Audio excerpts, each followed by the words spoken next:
Momos role બનાવવા માટેની રીત. સૌથી પહેલાં ઘઉંનો લોટ જોઈશે, પછી મેંદો જોઈશે, પછી કોર્નફ્લોર જોઈશે, મીઠું જોઈશે, લીલા મરચાંની પેસ્ટ જોઈશે, મરી પાવડર છે, લસણ અને આદુની પેસ્ટ છે, કેપ્સિકમ છે લાંબા સમારેલા, ગાજર લાંબા સમારેલા, કોબીજ લાંબી સમારેલી, ડુંગળી લાંબી સમારેલી અને red chilli sauce, soya sauce, Schezwan ચટણી, કેચઅપ, શેઝવાન મસાલો.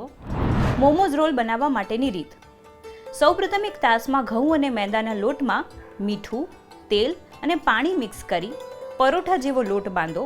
હવે કોબીજ, ગાજર, કેપ્સિકમ, ડુંગળી, આદુ મરચાં લસણની paste, red chilli sauce, soya sauce, Schezwan મસાલો, મરી પાવડર, મીઠું અને કોર્નફ્લોર મિક્સ કરી મિક્સરને બાંધેલા લોટના લુવા કરી તેને મોટી રોટલી વણી અને મિશ્રણ પાથરીને ગોળ ગોળ રોલ કરી સ્ટીમરમાં 10 મિનિટ બાફી લો.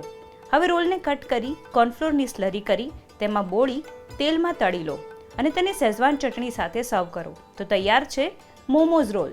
રસોઈની રંગત, રસોઈની રંગત, રસોઈની રંગત, રસોઈની રંગત.